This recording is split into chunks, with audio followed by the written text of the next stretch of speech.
구약성경 레위기에는 하나님께 드리는 5가지 헌물에 대해서 기록되어 있습니다. 번제 헌물이 있고, 음식 헌물이 있고, 죄 헌물이 있고, 범법 헌물이 있고, 또 화평 헌물이 있습니다. 구약시대 사람들은 이런 희생 헌물을 하나님 앞에 드리고 하나님과 자기 사이에 죄 문제를 해결하고 하나님 앞에 나아갈 수 있었습니다. 죄가 있는 사람들은 거룩하신 하나님 앞에 나아가지를 못합니다. 그래서 먼저 주님 앞에 나아가기 위해서 자기 죄의 문제를 해결해야만 했습니다. 그때 드리는 헌물이 죄의 헌물입니다. 구약시대 이스라엘 사람들에게 있어서 죄의 헌물은 선택사항이 아니라 필수사항이었습니다. 사람들은 이 죄 헌물을 드림으로써 죄들을 용서받고 또 하나님과의 관계를 다시 회복했습니다.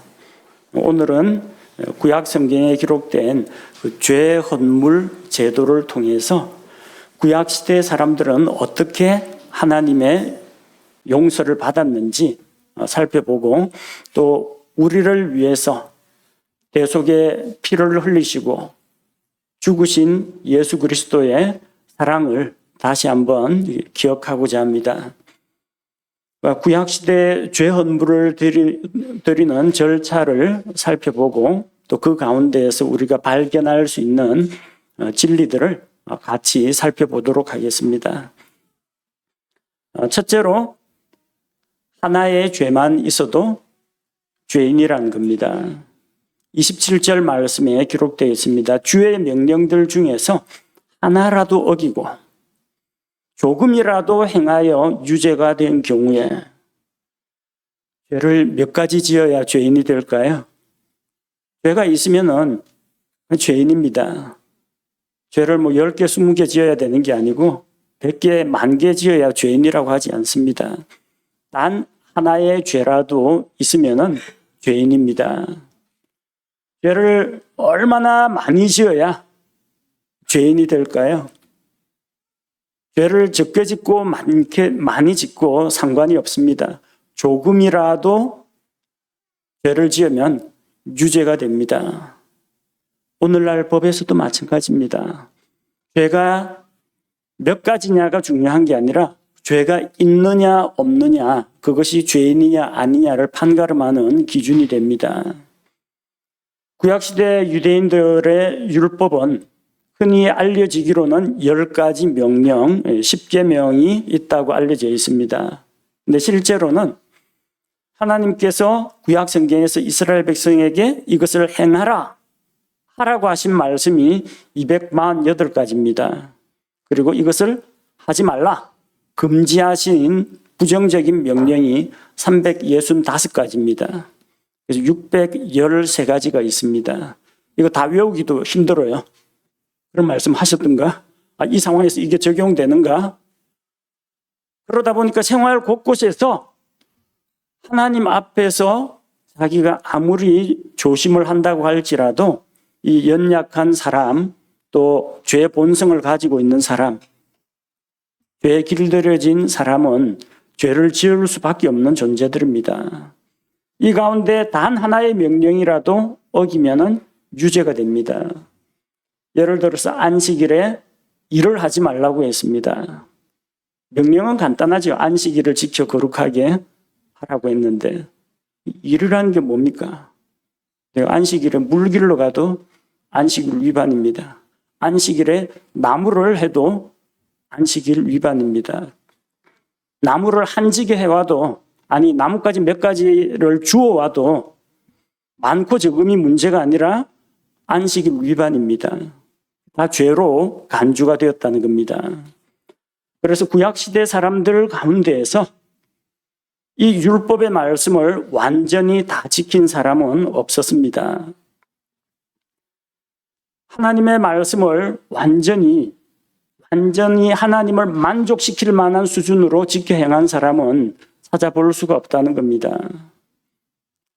여러분, 비가 오는 날 이게 흙탕물 구덩이에 넘어져 가지고 옷이 흠뻑 젖으면 옷이 더러워졌다 해가지고 빨래를 합니다. 그런데 잘못 흙탕물을 밟아가지고 바지가랑이에 흙탕물이 한 방울만 묻어도 그 옷은 이미 더러워진 겁니다. 얼마나 많이 더러워졌느냐가 중요한 것이 아니라 단 하나의 오점이라도 있으면은 그것은 하나님 앞에서는 죄인이라는 겁니다. 큰 죄를 지은 사람, 작은 죄를 지은 사람, 사람들이 생각하기에 가벼운 죄를 지은 사람, 극악무도한 죄를 지은 사람, 가릴 거 없이 모든 사람이 죄인입니다. 성경은 세상에 있는 모든 사람들이 다 죄인이라고 기록하고 있습니다. 로마서 3장 10절 말씀에 보니까 이것은 기록된 바 의로운 자는 없나니 단 한 사람도 없으며, 또 로마서 3장 19절에서는 이렇게 말씀하십니다. 이제 우리가 알거니와 율법이 어떤 것들을 말하든지 그것은 율법 아래 있는 자들에게 말하나니 이것은 모든 입을 막아 온 세상이 하나님 앞에서 유죄가 되게 하려 함이니라. 하나님의 엄중한 율법의 말씀은 사람들이 변명하고 핑계대는 그 모든 입을 막아버립니다. 그리고 온 세상이 하나님의 말씀 아래에서, 하나님의 법 아래에서 유죄라는 것을 보여주고 있습니다. 그래서 누가 하나님의 용서를 필요로 하겠습니까? 죄인들이 용서를 필요로 합니다. 누가 죄인들입니까? 세상에 있는 모든 사람들이 다 죄인들입니다. 우리 모두는 하나님 앞에서 자기가 지은 크고 작은 죄들로 인해서 하나님의 용서가 필요한 사람들입니다. 둘째로는 자기 죄를 깨닫고 인정해야 합니다. 28절 말씀처럼 자기가 지은 죄를 알게 되거든. 자기가 분명히 죄를 짓고 하나님 앞에서 부정한 일을 행했는데도 그것을 깨닫지 못한 사람은 죄 헌물을 가지고 오지 않습니다. 자기가 용서를 받아야 한다, 그런 생각을 하지를 못합니다. 자기가 지은 죄를 알게 되어야 하나님의 용서를 구하게 됩니다. 자기가 죄를 지었음에도 불구하고 그것을 모르고 있을 때는 죄가 없는 것이 아니라 죄에 대한 자각이 없는 겁니다. 저 모르고 그랬는데요. 모르고 한 것도 죄가 됩니다. 알고 고의로 행한 그런 죄도 있고, 알지 못하고 실수로 저지른 과실로 인해서 지은 그것도 죄가 된다는 겁니다. 모르고 있을 때는, 그것을 죄라고 인정하지 않을 때에는 하나님 앞에 용서를 구하지 않지만 깨닫게 되었으면, 자기 죄를 깨닫게 되었으면 죄 헌물을 가지고 하나님 앞으로 나아와야 합니다. 자기 죄를 어떻게 알게 되겠습니까? 하나님의 말씀을 읽거나 들을 때 알게 됩니다. 성경 말씀 읽으면서 여러분들 은혜를 많이 받는다, 감동을 많이 받는다, 좋은 일입니다. 근데 어떤 분은 한참 동안 성경을 안 읽다가 꼭 성경을 읽으니까 꼭 나보고 하는 말씀이네, 나 진리라고 하는 말씀이네, 그것 때문에 부담스러워가지고 성경 읽기가 힘들다는 분도 있습니다. 그런 분은 정말로 양심이 예민한 분들입니다.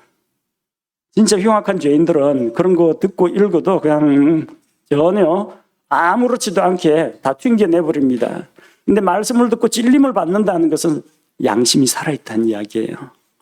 그만큼 죄에 대해서 민감하고 하나님에 대해서 두려워하는 마음이 있다는 겁니다. 말씀을 읽고 설교를 듣고 양심의 가책을 받는다거나 마음에 찔림이 된다면 그것은 하나님께서 주시는 긍정적인 신호로 받아야 됩니다. 우리는 말씀을 통해서 자기의 죄를 깨달을 수가 있습니다. 성경 말씀은 거울과도 같습니다. 그래서 그 말씀에 나 자신을 비춰볼 때 나의 더러운 모습들, 나의 연약하고 부정한 모습들이 하나님 앞에서 드러난다는 겁니다. 또 다른 사람을 통해서 자기 죄에 대해서 지적을 받을 수가 있습니다. 구약시대 사람들은 레위 사람 제사장을 통해서 또 구약시대 예언자들을 통해서 죄에 대해 지적을 받았습니다. 목사나 거리에서 외치는 복음 전도자를 통해서도 사람들은 자기 죄를 깨닫게 됩니다. 혹은 주변에 있는 사람들의 책망과 권면을 통해서 죄를 깨닫기도 합니다. 어린아이는 그냥 감각이 없어가지고 다른 사람 하는 거 보고 흉내내고 따라합니다. 다른 아이가 욕하는 거 듣고 자기도 따라서 욕합니다. 누가 때리는 거 보고 자기도 맞서서 때립니다. 선생님이나 부모님에게 책망을 받습니다. 그렇게 하는 것은 나쁜 일이야. 옳고 그런 것을 자기보다 많이 아는 사람에게, 영적으로 깨어있는 사람에게 듣고서 책망을 받고 도전을 받아서 알게 되는 경우도 있습니다. 혹은 하루 일과를 마치고 조용히 자리에 누워서 하나님 앞에서 나의 모습을 돌아볼 때 내가 나의 속마음과 나의 지나온 과거 행실을 돌아보다가 자기가 죄를 지었구나 깨닫게 되는 경우가 있습니다. 그래서 이렇게 죄를 깨닫는 것, 죄에 대해서 자각하는 것, 자기 죄를 시인하게 되는 것은 대단히 중요합니다. 하나님의 용서를 받는데 죄에 대한 인정이 없이는 하나님의 용서를 구할 필요가 없고 구하지도 않게 됩니다. 복음 전도하다가 주로 어디에서 막히느냐면요. 상대방이 하나님 앞에서 죄인이라는 것을 인정하지 않으면 진도가 안 나갑니다. 죄인이라는 걸 인정을 해야 죄로 인한 심판, 죄로 인한 지옥 형벌, 이게 이야기가 넘어갈 거 아닙니까? 죄인이라는 걸 인정해야 죄의 문제를 해결하기 위한 예수 그리스도의 십자가, 구원자이신 주님에 대한 믿음이 필요할 거 아닙니까? 근데 아직까지 죄에 대한 자각이나 인식이 없고 자기가 하나님 앞에서 죄인이라는 걸 인정하지 않으면 더 이상 복음을 전하는데 진도가 안 나갑니다. 자기가 몸이 아프다, 환자라는 걸 인정해야 의사나 약사의 도움을 받을 수가 있습니다. 마찬가지로 자기가 죄인이라는 것을 인정해야 구원자를 필요로 하게 됩니다. 하나님의 용서를 필요로 하게 되는 것입니다. 자기가 죄인이라는 것을 시인해야 나에게 하나님의 진노, 지옥의 형벌이 기다리고 있다는 것을 깨닫고 심각하게 자기의 인생에 대해서 살펴보게 됩니다. 자기가 죄인임을 인정해야 죄인들을 위해 이 세상에 구원자로 오신 예수 그리스도를 믿을 수 있게 되는 것입니다. 죄를 인정한다는 것은 무엇을 말합니까? 단순히 자기가 죄를 지었다는 사실에 지식적으로 동의하는 것을 말하는 게 아닙니다. 흔히들 서로 네가 뭐 잘했냐 해가지고 지적을 합니다. 그래가지고 그래 너 잘못했다 이렇게 이야기하는 사람이 있습니다. 그 죄를 시인하는 게 아닙니다. 그건 내 잘못했다고 어쩌라고 그렇게 하는 것은 죄를 시인하는 것이 아니라 오히려 상대방에게 자기 자신을 방어하는 입장입니다. 죄에 대해서 시인한다는 것은 단순히 지식적으로 죄인이라는 걸 인정하는 것만을 말하지 않습니다. 그 죄에 대해서 깊이 통렬하게 반성하고 마음속에 죄로 인해서 슬퍼하고 죄를 미워하고 죄에서 떠나야 되겠구나라는 그런 결심이 있는 것을 이야기합니다. 구원파에서는 이 죄 문제를 너무 가볍게 다룹니다. 예수님이 십자가에서 네 죄 다 갖고 왔다. 이제 네 죄 없다. 네 이제부터 죄는 아니고 의인이다. 이거 받아들이면 너 구원받는다. 좋은 이야기 아닙니까? 아무것도 안 해도 되고 지금 이야기한 거 그거 인정만 하면 그래. 내가 그거 받아들일게.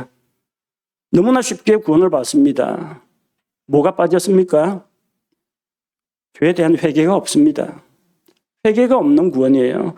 그냥 거기서 교리적으로 가르치는 내용에 대해서 예수님께서 네 죄를 다 갖고 왔으니까 너 이제부터 죄인 아니야. 그 죄인 아니라니까 기쁘게 받아들입니다. 회개는 없습니다. 그러므로 이 예수 그리스도를 너의 구원자로 믿고 받아들여야 한다. 믿음이 없습니다. 지식 구원입니다. 옛날에 일제시대에 일본군의 압제하에 있던 사람들이 대한민국이 8.15 해방이 됐는데 깊은 산골에서는 그 소식을 알지 못해가지고 일본 군사를 두려워하고 여전히 식민지 생활을 하고 있는데, 누군가가 가서 이미 해방되었어 말하면 그때부터 그 사람이 해방된다, 이런 비유를 가지고 가르칩니다. 근데 문제는 8.15 해방은 일본 천황의 항복으로 말미암아 우리나라가 독립을 얻었습니다. 문제는 예수 그리스도께서 십자가에서 죄의 권세, 마귀의 권세를 깨뜨렸는데, 그렇다고 해서 그 소식을 듣는 순간 모든 사람이 해방이 되느냐? 아닙니다. 듣고 믿는 자에게 그것이 이루어집니다. 예수님이 십자가에서 죽으시고 부활하는 것으로 전 세계 사람들이 전부 다 죄에서, 마귀의 권세에서 해방된 게 아닙니다. 예수 그리스도의 십자가의 죽음과 부활이 나를 위한 것이요 내 죄 때문이라는 것을 믿고 받아들이는 자, 그 사람이 듣고 믿으면 구원을 받습니다. 그런데 그런 과정이 없이 단순히 회개 없이, 믿음 없이 지식적인 동의로만 구원을 가르치다 보니까 변화가 없습니다.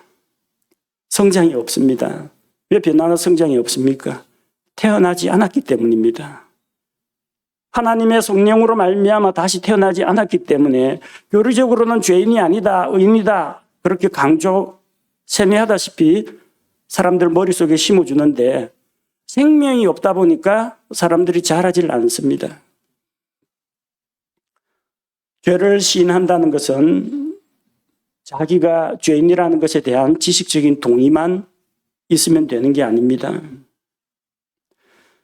그 죄가 하나님을 대적하는 것이요, 내가 하나님께 반역을 저질렀고 하나님의 마음을 아프게 하고 슬프게 했다는 것, 그것을 생각해야 합니다.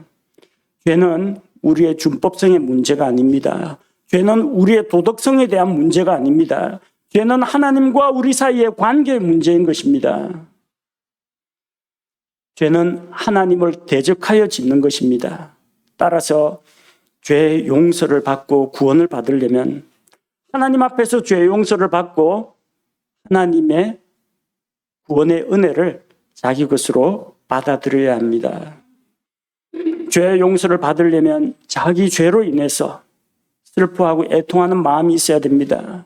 자기 죄에 대해서 통렬하게 반성하고 죄를 버리려고 하고 죄의 길에서 떠나서 하나님께 돌아오는 과정이 있어야 합니다.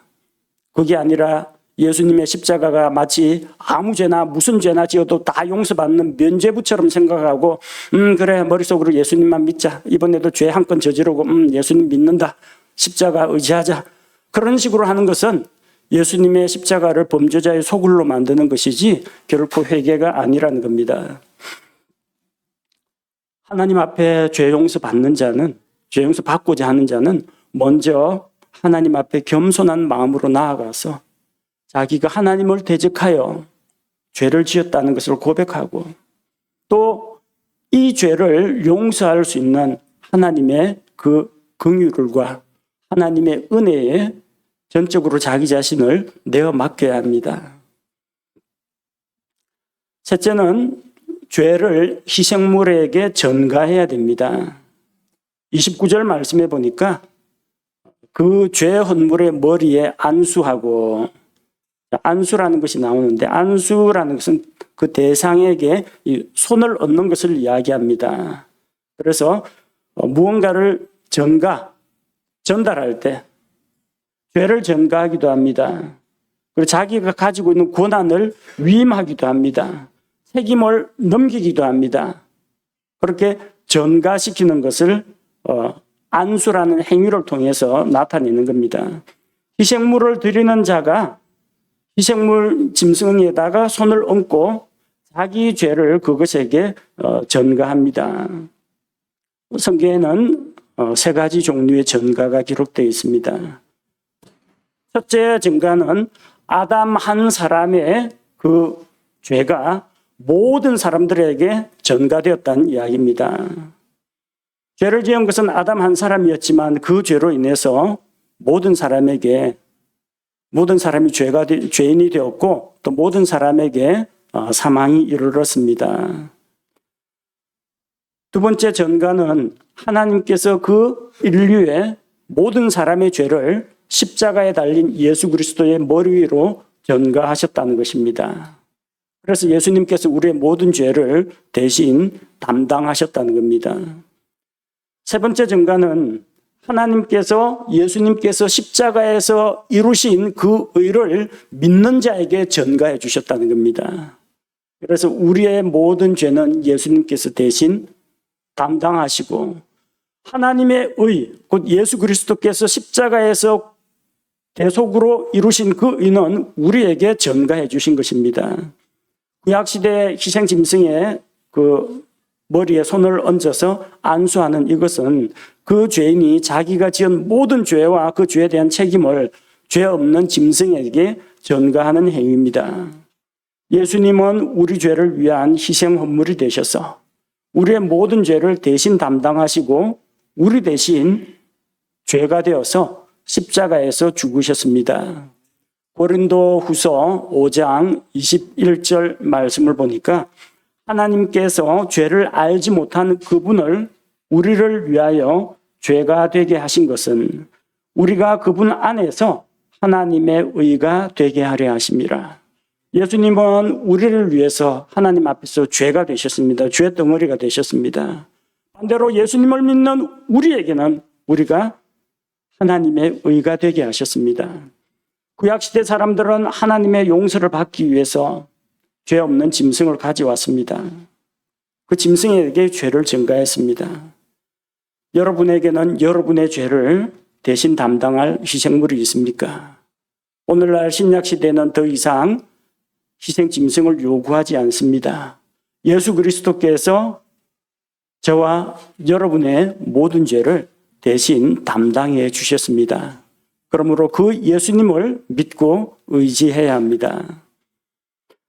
넷째로 희생물이 죄 지은 사람을 대신해서 죽어야 합니다.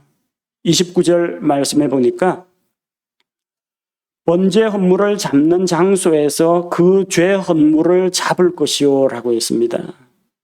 헌물을 잡는 장소에서 그 죄 헌물을 잡을 것이요. 희생 헌물은 그것을 드리는 사람을 대신하여 죽어야 합니다. 살아있는 짐승을 가지고 와서 이 짐승을 하나님께 바치는, 하나님께 선물한다고 해서 죄 용서가 되는 게 아니라 하나님께 가지고 온 그 짐승을 죽여야 합니다. 왜 죽여야 합니까? 자기의 모든 죄가 그 짐승에게 전가가 되었기 때문입니다. 그리고 하나님께서는 죄에 대해서 반드시 심판하시기 때문입니다. 그래서 그 전가된 존재에게 심판을 내립니다. 사람들이 지은 그 죄를 대신 떠안은 희생 짐승이 죽은 것처럼 우리의 모든 죄를 대신 담당하신 예수 그리스도를 하나님께서는 자기 아들을 십자가에서 심판하신 것입니다. 희생 헌물이 살아있으면 안 되고 죽어야 합니다. 죄의 삭은 사망이기 때문입니다. 희생물이 왜 희생물입니까? 사람을 대신해서 자기 생명을 희생해야 하기 때문입니다. 죄 헌물에 사용되는 소나 양이나 염소는 죄가 없습니다. 그러나 드리는 사람의 죄가 전가되면 그 죄를 담당하고 그 짐승이 사람을 대신해 죽어야 합니다. 누가 그 죄 헌물을 잡습니까? 성경 본문 29절을 잘 읽어보십시오. 그 죄 헌물의 머리에 안수하고 누가 안수해요? 제사장이 합니까? 아닙니다. 죄인이 합니다. 죄인이. 안수하고 번제 헌물을 잡는 장소에서 그 죄 헌물을 잡을 것이요. 누가 잡습니까? 드리는 사람이 잡습니다. 드리는 사람이 자기 손으로 죽여야 한다는 거예요. 그 구약시대 사람들은 하나님 앞에 희생물을 가지고 올 때 저 가축시장에서 사오지 않습니다. 자기 집에서 키우는 그 양, 집에서 키우는 양, 그것도 어린 양, 이 얼마나 귀엽습니까? 여러분 집에 강아지, 고양이 키우는 분 있죠? 이쁘다고 뭐 안고 다니고 유모차 태워가지고 다니고 그냥 거의 뭐 아기 대하듯이 그렇게 대하죠. 자기 집에서 키우는 그 소중한 토실토실한 조그마한 양이나 염소 새끼 그거를 끌고 가서 자기 손으로 죽여야 됩니다. 잡아야 됩니다. 못할 짓입니다. 한 집에서 그 식구처럼 자랐는데 그거 어떻게 잡습니까? 그런데도 해야 됩니다. 왜요? 내 모든 죄가 그 귀엽고 사랑스럽고 한 그 어린 짐승에게, 죄 없는 짐승에게 전가가 되었기 때문에 이제부터는 이 죄를 안고 있는 이 짐승이 죽어야 합니다. 그래야만 죄에 대한 죄의 삭은 사망이요, 사망이라는 삭을 지불할 수가 있기 때문입니다. 하나님께서는 자기 아들 예수님을 사람들의 죄를 위한 헌물로 내어주셨고, 죄인들은 그 예수님을 자기들 손으로 잡아서 십자가에서 죽였습니다. 누가 예수님을 죽였습니까? 하나님께서 하시지 않았습니다. 유대인들이 죽였어요? 역사적으로 유대인들이 죽인 건 맞습니다. 유대인들이 예수님을 넘겨줘서 로마 군사들의 손에 의해서, 즉 사람들에 의해서 죽었습니다. 여러분 그 자리에 있었습니까? 없었습니다. 여러분 살던 시대하고 예수님께서 십자가에 못 박히신 그 시대하고는 벌써 2000년이나 시간 차이가 납니다. 나는 그 자리에 없었습니다. 나는 내 손으로 예수님을 십자가에 못 박는 그런 일을 하지 않았습니다. 그러나 예수님은 누구 때문에 돌아가셨습니까? 유대인들 때문에요? 로마 사람들 때문에요? 아니요. 죄인들 때문입니다. 죄인이 누굽니까? 저와 여러분입니다. 예수님은 우리 때문에 고난당하시고, 나 때문에 고난당하시고, 나 때문에 십자가에서 자기의 목숨을 내놓으신 것입니다. 비록 내가 십자가 처형장에는 없었지만 내 손으로 예수님의 손과 발에 망치질을 하진 않았지만 예수님은 내가 그분을 알기도 전에 나를 대신하여 죄 헌물이 되어주셨습니다. 그래서 예수님을 믿는 자는 이렇게 고백합니다. 나의 죄로 인하여 나의 주님께서 나를 대신하여 십자가에 못 박혀 죽으셨다. 그렇게 고백합니다. 영원히 살아계신 하나님의 아들 예수님께서 우리와 같은 죄인들이 되어서 우리 죄인들의 모든 죄를 대신 담당하시고 십자가에서 죽으셨습니다. 그분의 죽음은 나의 죄값을 치르기 위한 것이요, 그분의 부활은 나를 하나님 앞으로 새 생명 가운데로 데려가기 위한 것이었습니다. 하나님의 용서를 받기 원하십니까? 죄 용서를 받으려면 하나님 앞에 죄가 없는 희생물을 죽여야 합니다. 죽여서 바쳐야 합니다. 여러분에게는 여러분의 죄를 대신 담당하고 여러분을 대신해서 죽어줄 희생 헌물이 있습니까? 우리에게는 구약시대의 유대인들과 같은 그런 희생 헌물이 없습니다. 또한 필요도 없습니다. 예수님께서 자기 자신을 내어주셔서 우리를 대신하여 십자가에서 우리를 위한 화해 헌물이 되어주셨기 때문입니다.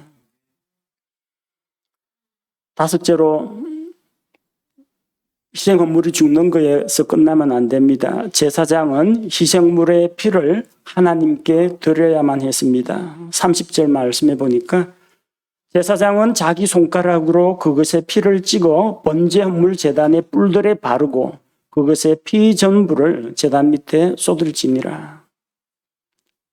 죄 헌물을 드리는 목적은 하나님 앞에 생명을 드리기 위한 것이었습니다.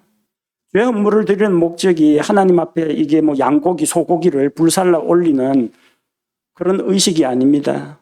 생명의 피를 바치는 것입니다. 희생물은 피를 흘리며 죽어야만 했습니다.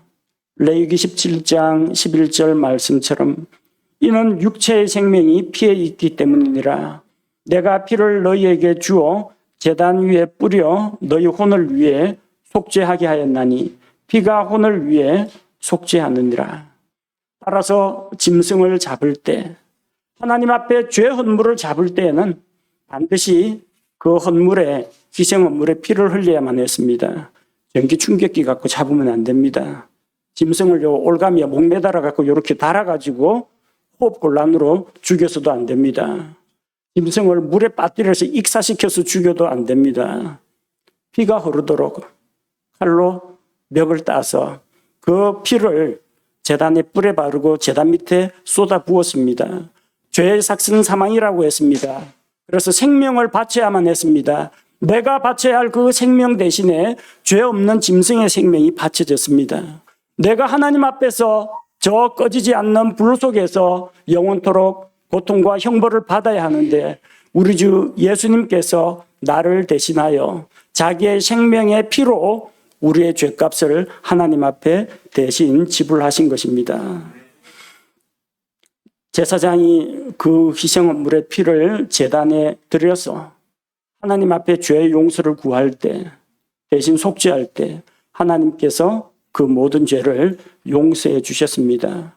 예수님은 우리를 위하여 죄 헌물이 되셔서 십자가에 달려서 머리에는 가시로 엮은 관을 쓰시고 두 손과 두 발은 못 박히시고 옆구리는 창에 찔려서 온몸에 물과 피를 천천히 다 쏟아내 주셨습니다.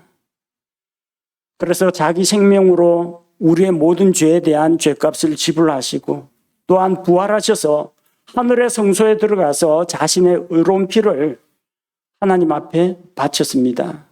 이것이 하나님의 공의를 만족시켰습니다. 짐승 희생물의 피로는 그 죄를 덮어주는 역할만 했습니다. 피와 같이 붉은 죄를 붉은 피로 덮어주기만 했습니다. 그러나 예수님의 죄 없는 피는, 하나님의 아들의 거룩하신 피는 그 죄를 제거했습니다. 예수님의 십자가에서 흘린 그 피로 말미암아 우리는 하나님 앞에 용서를 받을 수 있게 된 것입니다. 구약시대 사람들이 죄를 용서받기 위해서 드린 죄 헌물은 이 세상에 오셔서 우리 죄를 대신하여 죽으실 예수 그리스도 우리 주님을 나타내는 예표가 되었습니다.